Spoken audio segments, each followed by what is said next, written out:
अकोले तालुक्यातील तमाम नागरिक बंधू भगिनी, विशेष करून पालक बंधू भगिनी,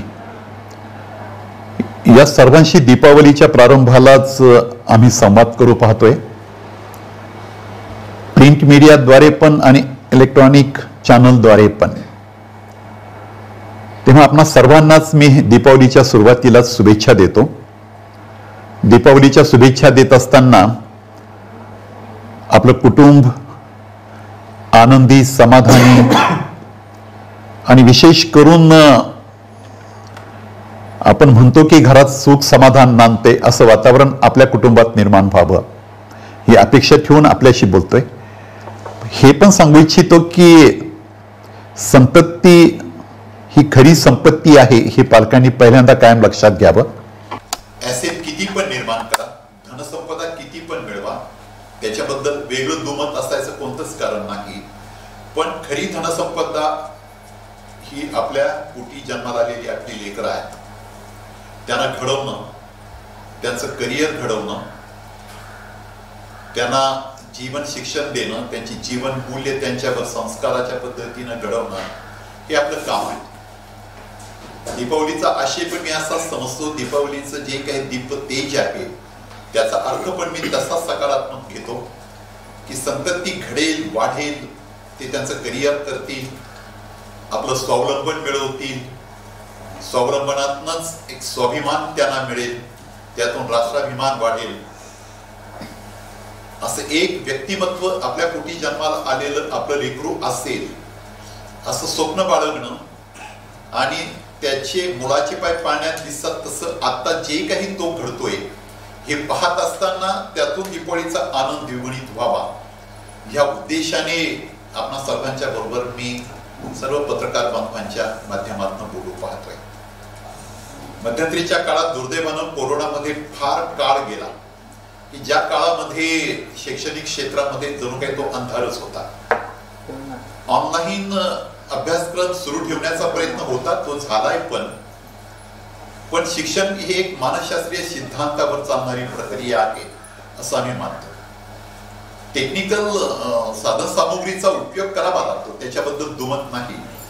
ऑनलाईन सुद्धा अभ्यासक्रमाच्या बाबत सुद्धा दुमत नाही.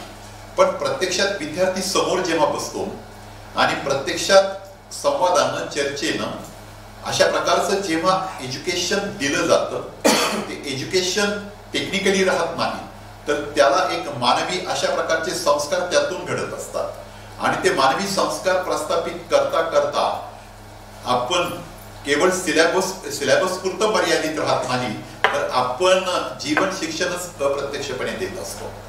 या उद्देशाने 2, 2.5, 3 वर्षामध्ये ऑनलाईन पद्धतीने हे सगळं साध्य झालं नाही. मुलं घरी आहेत, त्यांचं वय विचारात घेतात, त्यांना घरी करमत नाहीये, वेळ कसा घालवावा त्यांना प्रश्न पडतोय. अशा वेळेस मग मोबाईल हातात जातो, आपल्याकडे टीव्ही आहे त्याच्या समोर ते बसतात आणि त्यात मग हेच त्यांचं दररोजचं दिनक्रम ठरतो, जीवनक्रम ठरतो. त्याचे काही वाईट परिणाम विद्यार्थ्याच्यावर होतात, काही शैक्षणिक नुकसान पण त्यातनं होतं.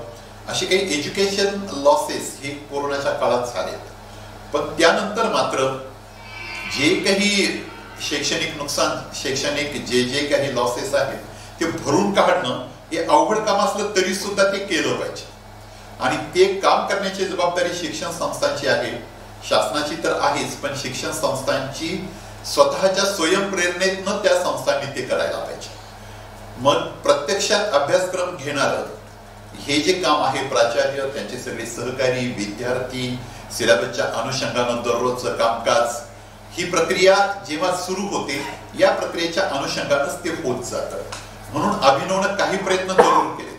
आम्ही शिक्षकांचे काही वर्कशॉप घेतलेत आणि त्या वर्कशॉपमध्ये विद्यार्थ्यांच्या बरोबर तुम्हाला आता जे काही काम करायचं आहे तर केवळ फक्त ते काही सिलेबस, ते सिलेबसचा परिघ आखायचा, त्याचं एक वर्तुळ तयार करायचं, त्याच्या आत आपण कामकाज करायचं, त्यांना पहिल्या टेस्टची ग्रेड कोणती आहे, दुसऱ्या टेस्टची ग्रेड कोणती आहे आणि मग त्याला किती मार्क्स मिळतील, 10वीला किती मिळतील, 12वीला किती मिळतील.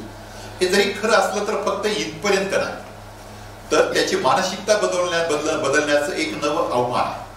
2 वर्षाच्या काळामध्ये ज्या ज्या काही सवयी त्या विकृती नाही म्हणणार, पण सवयी ज्या काही आपल्या विद्यार्थ्यांना लागलेल्या असतात त्यांचा तो जो दिनक्रम होता त्यातून त्यांना बाहेर काढायचा आहे आणि पूर्णपणे त्यांना शालेय कामकाजाशी त्यांना सामावून घ्यायचं आहे. आता केवळ त्यांना सामावून घेऊन चालणार नाही तर पालकांना पण त्यात सामावून घ्यावं लागेल. पालकांच्या बरोबरचा पण आपल्याला कायमच नेहमीचाच त्यांच्या बरोबरचा आपला संवाद जोडावा लागेल. तो शिक्षकांना पण जोडावा लागेल, तो प्राचार्यांना पण जोडावा लागेल आणि तो शिक्षण संस्थेला पण जोडावा लागेल.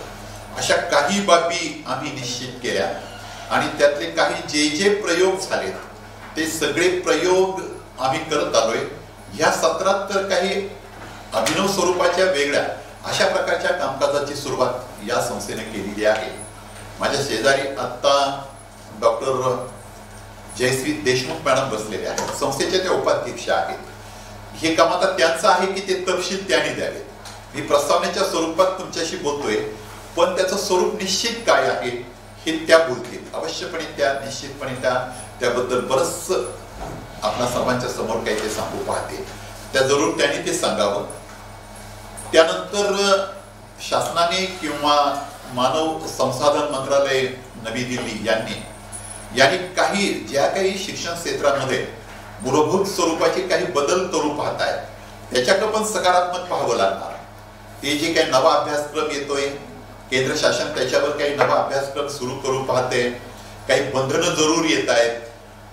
वेगवेगळ्या इन्स्टिट्यूटचं मूल्यांकन केलं जातंय, ज्यामध्ये आमच्याकडे MBAचं मूल्यांकन आता सक्तीचं झालेलं आहे, महाविद्यालयाचं NAAC मूल्यांकन पण सक्तीचं झालेलं आहे. आम्ही त्यामध्ये सुद्धा MBAचं NAAC मूल्यांकन करताना जे काही विशेष प्रयत्न आम्ही केले, कोरोनातनं उठल्यानंतरचे ते सगळे प्रयत्न आहेत, त्यात मध्ये आता 30 आणि 31 ऑक्टोबरला केंद्राच्या संबंधित एजन्सीनं जे प्रतिनिधी पाठवलेले होते त्यापैकी एक जम्मूतले एक प्रतिनिधी होते, एक MPतले होते तर एक गुजरातमधले होते.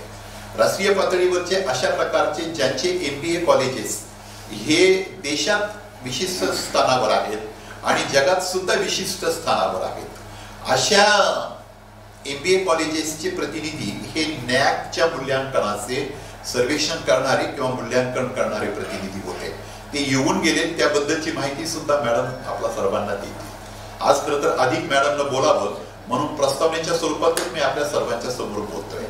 इकडे विक्रम नवले पण बसलेले आहेत, आम्ही त्यांना याच्यामध्ये जाणीवपूर्वक सहभागी करून घेतलेला. एकूण जे काही अभिनवचं कामकाज आहे हे अभिनवच्या कामकाजाला 2 अंगाने आम्ही बांधू पाहतोय. त्यामध्ये पहिलं एक मानसिक पातळीवर किंवा आपले मनाचं संवर्धन करून जे एक मुलाला घडवण्याच्या मध्ये त्याच्यामध्ये राष्ट्राभिमान कसा निर्माण करता येईल, त्याच्यामध्ये देशाची अस्मिता कशी निर्माण करता येईल, ज्याला आपल्या देशाबद्दल प्रेम वाटलं पाहिजे, अभिमान वाटला पाहिजे, शिवाय त्याला जीवन शिक्षण देता येईल. केवळ फक्त त्याला मार्क्स 10वीला किती पडले, 12वीला किती मार्क्स पडले, 12वीच्या नंतर तो पुढे काय घडेल, हे जरी सगळ्या गोष्टी खऱ्या असल्या तरीही सुद्धा मनाची तयारी करून घेणं, मनाचं संवर्धन करणं आवश्यक वाटतं. म्हणून त्याही बाजूनं आम्ही प्रयत्न करतोय.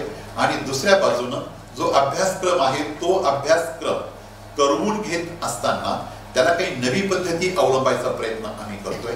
त्याबद्दल सुद्धा डॉक्टर जयश्री देशमुख मॅडम आपल्या बरोबर बोलतील आणि नंतर विक्रम आभाराच्या संदर्भात आपणा सर्वांच्या बरोबर बोलेल. दिवाळीच्या पूर्वी आपणा सर्वांच्या बरोबर सुसंवाद व्हावा या उद्देशानं आणि शैक्षणिक कामकाजाची माहिती आपल्यापर्यंत पोहोचवावी या उद्देशानं प्रस्तावनेच्या स्वरूपात मी आपल्या सर्वांच्या बरोबर बोललोय. पत्रकार मित्रांचं पण स्वागत करतो आणि परत एकदा आपणा सर्वांना दीपावलीच्या शुभेच्छा देऊन थांबतो.